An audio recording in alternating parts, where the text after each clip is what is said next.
दोस्तों नमस्कार। स्वागत है आपका हमारे इस YouTube मंच पर। दोस्तों, बिहार की राजनीति में खेला हो चुका है और इस खेला की शुरुआत भारतीय जनता पार्टी ने कल भागलपुर में की थी और अंजाम तक पहुंचाने का काम नीतीश कुमार और तेजस्वी यादव कर रहे हैं। जिस खेला का इंतजार सबको था, सबको लग रहा था कि भागलपुर में यदि मुख्यमंत्री पद के उम्मीदवार का ऐलान नहीं होगा, नीतीश कुमार के नाम पर अगले 5 साल के लिए मुहर प्रधानमंत्री नरेंद्र मोदी नहीं लगाएंगे, तो उसके बाद जनता दल यूनाइटेड की दशा और दिशा दूसरी होगी।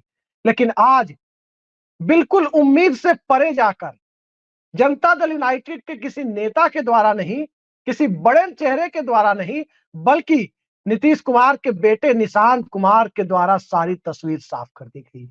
1.5 मिनट की क्लिप में 3 बड़ी बातें, और इन बड़ी बातों में साफ साफ इशारा कि बिहार में नीतीश कुमार को मुख्यमंत्री पद का उम्मीदवार घोषित कर दिया जाना चाहिए। नहीं घोषित करने पर क्या होगा, उसके बाद की स्क्रिप्ट क्या होगी, इस बात को लेकर कहीं कोई दो राय नहीं है कि क्या होगा। तेजस्वी यादव ने भी अपनी तरफ से बिना कुछ बोले आज इतना बड़ा संकेत दे दिया जिसकी कल्पना किसी ने नहीं की थी। लेकिन सवाल यह है कि आखिर 24 फरवरी को प्रधानमंत्री के द्वारा नीतीश कुमार के नाम पर क्लैरिटी नहीं मिलने के बाद, अगले 5 साल के लिए मुख्यमंत्री पद का ग्रीन सिग्नल नहीं मिलने के बाद खेल की स्क्रिप्ट इतनी जल्दी सबके सामने आ जाएगी, ये कल्पना तो किसी ने नहीं की थी। सबको लग रहा था कि अभी 5 दिन, 10 दिन, 15 दिन या 20 दिन लगेंगे, लेकिन 24 घंटे भी नहीं बीते और पूरी स्क्रिप्ट सामने आ गई। ये तो बीजेपी ने भी नहीं सोचा था। बीजेपी वाले लोगों को दरअसल ये लग रहा था कि बिहार में नीतीश कुमार को साथ रखकर नीतीश कुमार का वोट तो हासिल कर लेना है और फिर चुनाव के बाद एक नाथ शिंदे वाली गति को प्राप्त करा देना है।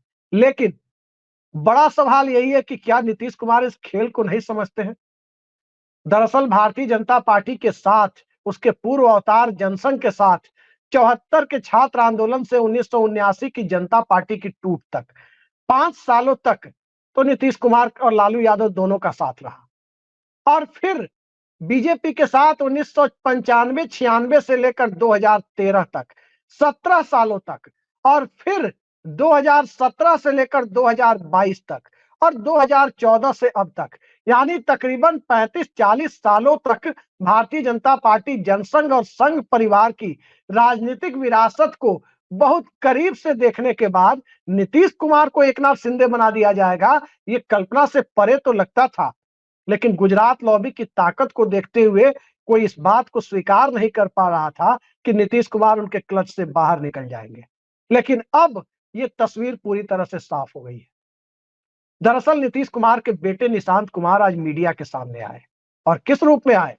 मीडिया के सामने निशांत कुमार जब आए तो वो कोई जदयू का दफ्तर से नहीं था। वो जगह जहां निशांत कुमार ने मीडिया को 1.5 मिनट की बाइट में 3 बड़ी बातें कह दी, वो जगह मुख्यमंत्री आवास में नहीं था।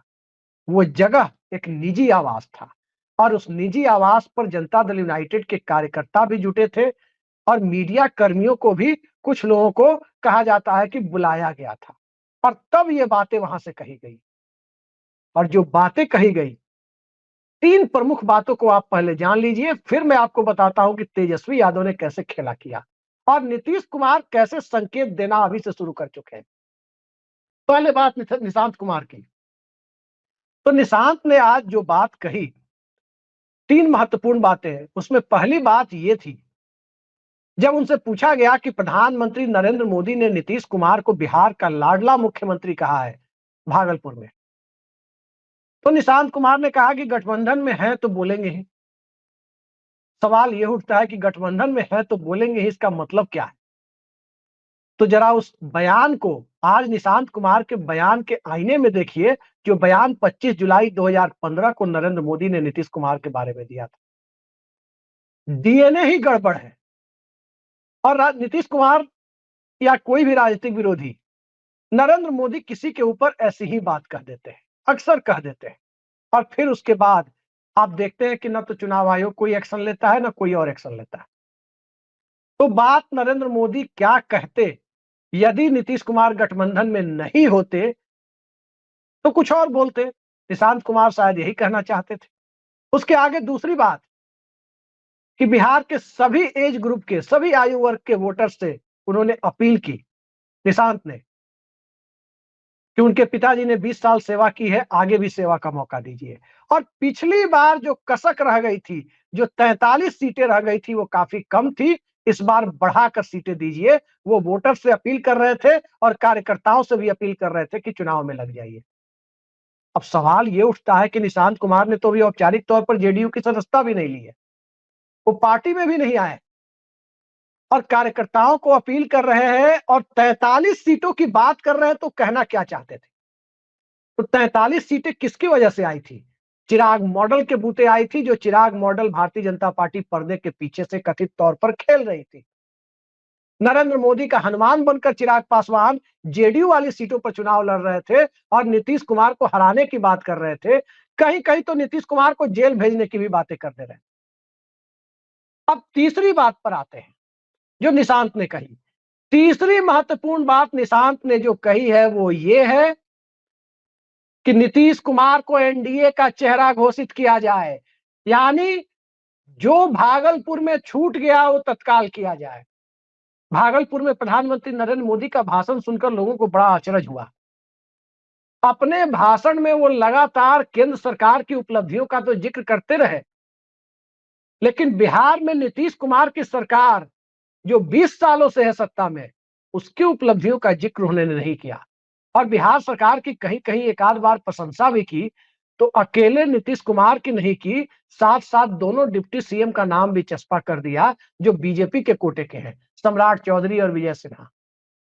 यह बात स्वाभाविक है कि नीतीश कुमार को भी नागवार गुजरनी भी चाहिए। केंद्र में भारतीय जनता पार्टी की सरकार में क्या किसी मंत्री को क्रेडिट दिया जाता है? नहीं दिया जाता। तो बिहार में क्यों? अब जरा निशांत कुमार के बाद देखिए कि तेजस्वी यादव और राजद परिवार की तरफ से किस तरह के संकेत दिए गए। सभी जानते हैं कि लालू प्रसाद यादव पिछले 2-3 बार से लगातार किसी न किसी रूप में एक कह देते हैं कि नीतीश कुमार का स्वागत है, नीतीश कुमार को भाजपा का साथ छोड़कर चले आना चाहिए। ये सारी बातें वो कह देते हैं। इंडिया अलायंस के दल भी दरअसल समझते हैं कि 3 राज्यों में जो चुनाव की में हार की हैट्रिक हुई है, हरियाणा, महाराष्ट्र और दिल्ली, उसके बाद जो 5 बड़े राज्यों के 4 बड़े राज्यों के चुनाव है, बिहार चुनाव के तत्काल बाद तमिलनाडु, केरल, बंगाल और असम, उसके पहले लगातार चौथी हार न हो जाए विपक्ष की, इसको लेकर के, और चौथी हार होगी तो माहौल भी निराशा में बदलेगा विपक्ष के लिए, जो अभी भी बहुत ज्यादा निराशा में है। उसको बदलने के लिए भी नीतीश कुमार की जरूरत है। इंडिया अलायंस में चाहे राहुल गांधी हो या मल्लिकार्जुन खड़गे हो, शरद पवार हो या उद्धव ठाकरे हो, लालू यादव हो या तेजस्वी यादव हो, ममता बनर्जी हो या स्टालिन हो, सबकी स्थिति यही है। सभी चाहते हैं कि मुख्यमंत्री कोई भी बने, बिहार से जो संदेश निकले वो भारतीय जनता पार्टी के लिए नींद उड़ाने वाला साबित हो, और वो संदेश बिना नीतीश कुमार के साथ आए नहीं दिया जा सकता। नीतीश कुमार के बिना न तो भाजपा बिहार में सरकार बना सकती है सीधे मुकाबले में, न ही राजद बना सकती है। ट्रायंगुलर फाइट की स्थिति में बीजेपी को फायदा होगा। ये बात नीतीश कुमार भी जानते हैं। 2014 का चुनाव वो देख चुके हैं, जब त्रिकोणात्मक मुकाबले में जेडीयू और आरजेडी दोनों को हार मिली थी। तो अब तेजस्वी यादव ने क्या संकेत दिया आज, जरा वो भी जान लीजिए। दरअसल नीतीश कुमार पर बेहद तीखे अंदाज में और कई बार भाषाई मर्यादा को लांघते हुए नजर आकर आलोचना करने वाले सुनील सिंह विधान पार्षद थे, उनकी सदस्यता, विधान परिषद की सदस्यता उनकी सुप्रीम कोर्ट ने आज बहाल कर दी। गई क्यों थी सदस्यता? सदस्यता इसलिए गई थी उनकी कि उन्होंने नीतीश कुमार के बारे में ऐसा कुछ कहा था जिसे विधान परिषद की आचरण समिति ने आचरण के अनुरूप नहीं माना था, मर्यादित आचरण के अनुरूप नहीं माना था, और उनकी मेंबरशिप टर्मिनेट कर दी थी। वो विधान पार्षद नहीं रहे थे।